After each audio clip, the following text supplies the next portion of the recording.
I was just thinking as I was going through some of my prep stuff, thinking about El Ninos and La Ninas and et cetera, thinking about, do I have all my prep stuff that's going to be good to go for the rest of hurricane season as we get ready for the colder months in a few months? Even though right now here in Texas, we're hitting like record highs back to back all the time. Yesterday was like 107 degrees.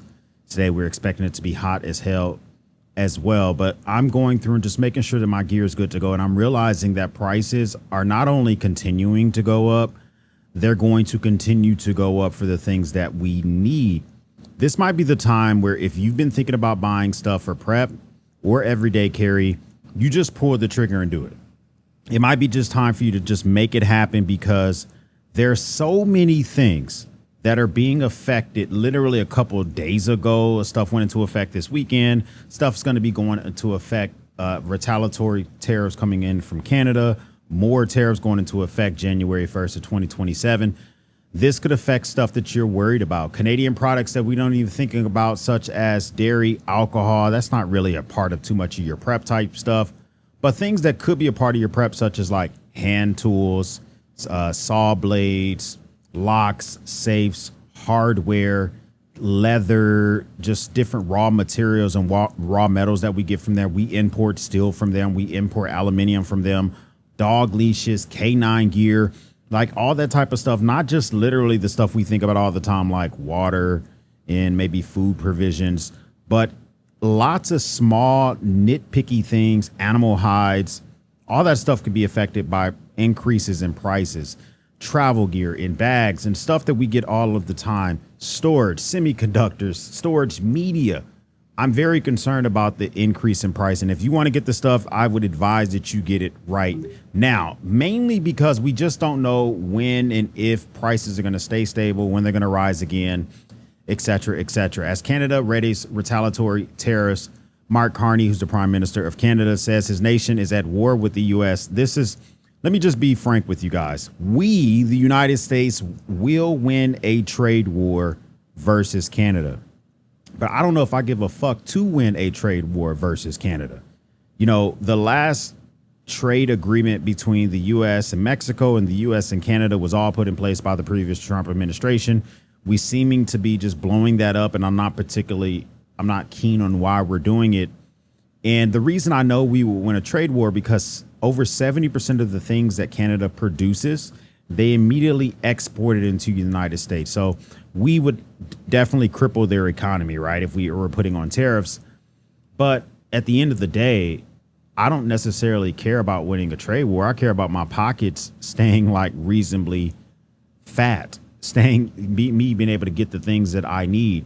And as I go through and I'm looking at things like, okay, how old are the canisters for my gas masks? How old are my MREs? How old are anything that I may need on a daily basis or a weekly basis? Should I think about replacing those items? For me, the answer is yes. But then the answer sometimes becomes no, because of the increased cost in the stuff that I would have to procure to make these things happen.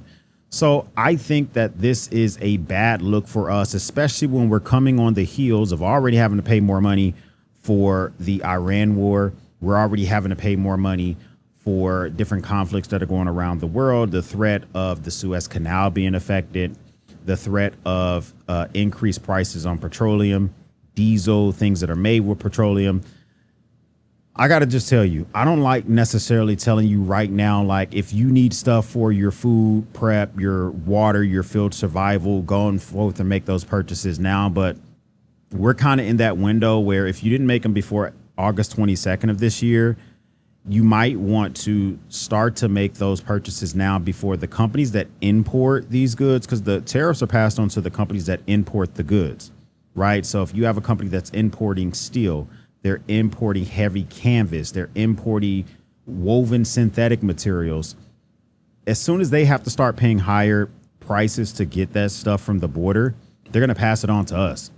So if the stuff's in stock right now, they haven't made those increases in prices, you may want to make your purchases. I'm going to be making my purchases. I'm going to be making things happen as well. Now, what about the bigger purchases? Me and my wife are talking about this right now. We're talking about Canadian auto and steel imports. there aren't cars, right? There's not a Canadian car I have my eye on and I'm like itching to get my hands on. But there are components of US car manufacturers that make the shit in Canada, or they make raw materials, or they get parts from Canada. For instance, my truck, I drive a 2015 GMC Sierra. It has on the inside door jab where you get the information about tire pressure and all that type of stuff. It's in French. Because my truck, a good chunk of it was produced in Canada and it was first sold in Canada before I'm the second owner, before I bought it. And so I got my vehicle from Quebec. And so a lot of the stuff in my vehicle is in French, meaning that if my vehicle was built today, I don't know how much GM is still getting parts from Canada, but I could 100% see an increase in cost in prices for my vehicle. This affects things that my family has to decide right now. We need a larger vehicle. My family's 7 people. Our biggest vehicle only can seat 6 people. And a few of those humans are my sons, who are going to be taller than me, and I'm 6'2".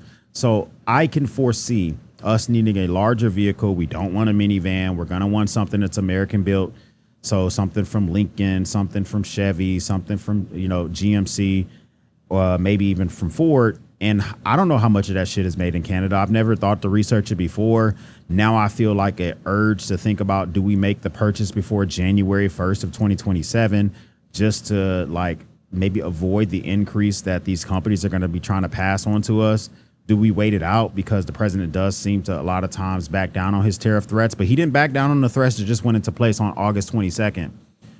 And now we're going to be affected.